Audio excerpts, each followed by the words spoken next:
nosotros en esta semana? Bueno, creo que el dato más importante en términos de política institucional es lo anunciado a través del boletín oficial, lo comunicado a través del boletín oficial, que es el comienzo de las sesiones extraordinarias a partir del día de mañana, día 10 de diciembre, que se van a cumplir justamente 2 años de la gestión de Javier Milei, un Javier Milei que de alguna manera muestra un perfil totalmente antitético, ¿no?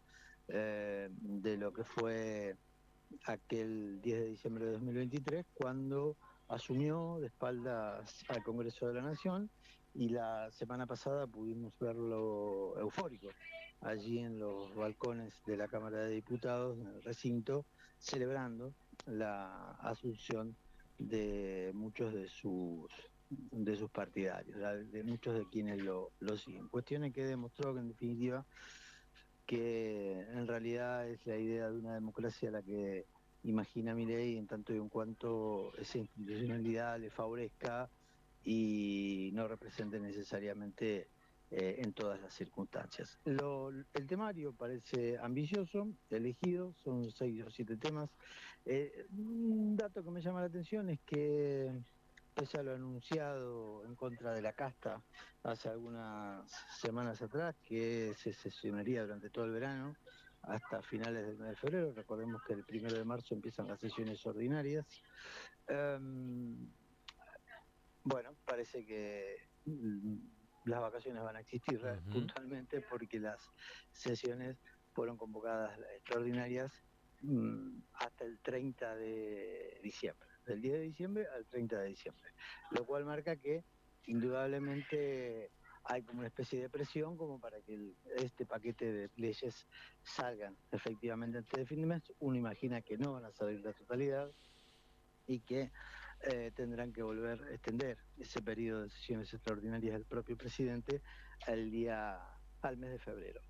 Recordemos que esto es una facultad del Poder Ejecutivo en cabeza del presidente de la Nación, no es una facultad del Congreso de la Nación, es en este complejo mecanismo que tiene la Constitución Nacional de que efectivamente haya una convocatoria de parte del Poder Ejecutivo a otro de los poderes del Estado. El temario, el más importante, me parece el más urgente para el gobierno, es ver si efectivamente logra cumplir con la ley que hace 2 años que no cumple, que es el de contar con un presupuesto. Recordemos que la propia Constitución de la Argentina establece que cada 15 de septiembre se debe presentar un presupuesto al Congreso de la Nación para que se trate y para que se apruebe de cara al comienzo de cada año fiscal, que sucede el 1 de enero. Planteamos esto porque en 2023 hubo un acuerdo implícito con en aquel entonces el candidato Sergio Massa, ministro de Economía, para que ese presupuesto lo armara la fuerza que resultara triunfadora. Bueno, de parte de la Libertad Avanza no hubo proyecto en aquel momento, no hubo aprobación, no hubo tratamiento, con lo cual, al no haber tratamiento, se trabajó con el presupuesto, como se dice habitualmente, devengado de 2023. 2024 sucedió lo mismo, no hubo acuerdo directamente y enfrentamos esta situación inédita que muchos parecen no recordar, que muchos parecen haber olvidado en su calidad de sommelier de republicanismo, y que miran para otro lado ante este tipo de situaciones que, insisto, estamos en un proceso, frente a un proceso donde no se ha cumplido una ley marcada y Ujú. establecida por la propia Constitución Nacional. Veremos si finalmente este presupuesto 2026 ve la luz.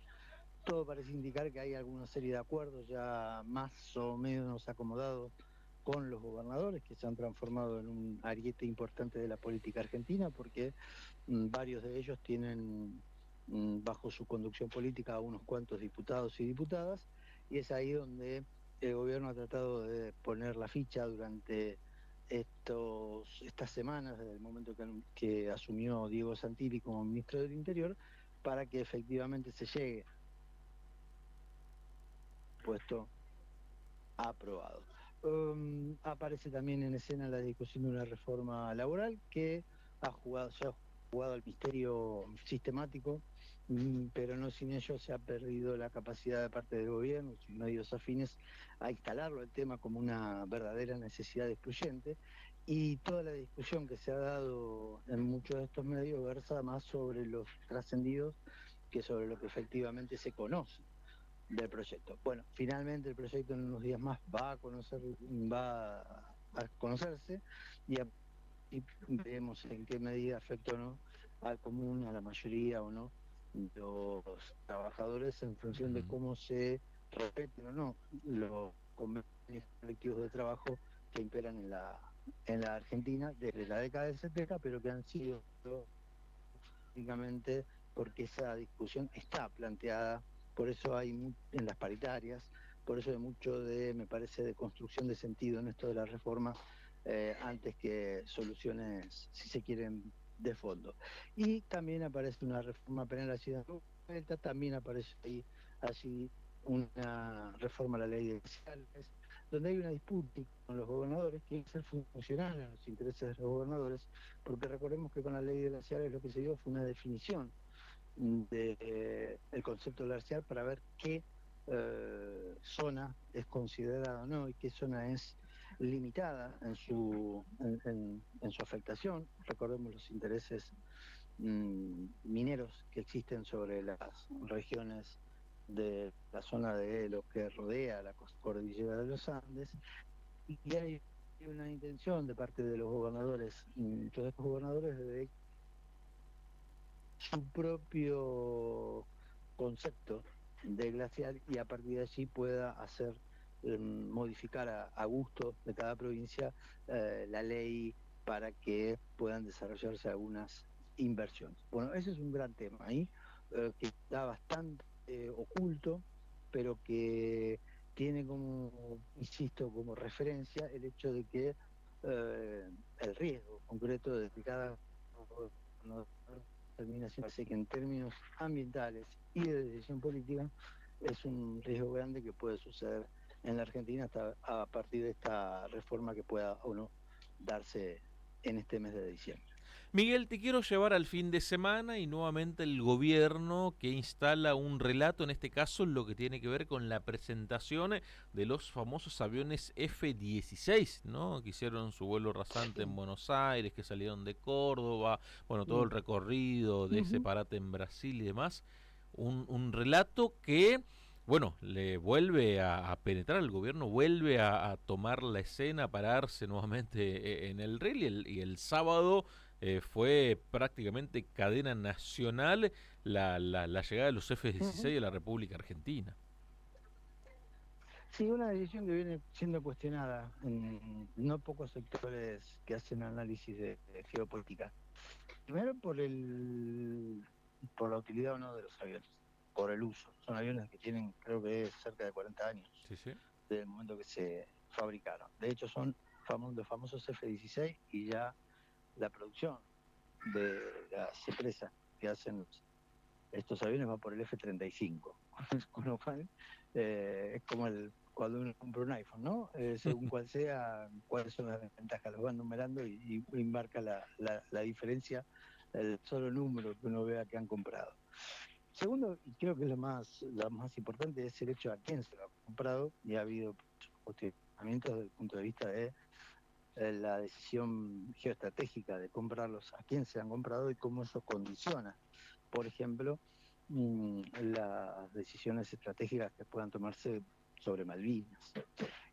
Y ahí me parece que hay mucho para plantear, y también fundamentalmente en la forma que lo ha hecho el gobierno, de la manera de demostrar un escenario festivo, un escenario donde Argentina recupera una capacidad defensiva que supuestamente no tenía con aviones de estas características. Y ahí que juega otra vez a favor de la enorme capacidad de instalación de temas de algunos medios de comunicación, y obviamente sectores de la población que este tipo de temas le pueden parecer simpáticos. Entonces se hace una presentación con vuelos rasantes, con toda una especie de show, el propio presidente de la nación, en un carácter festivo que, insisto, cuando se mueve la hojarasca y se les pregunta a los especialistas en el tema, no le dan demasiada importancia, y es más, no son pocos los que cuestionan,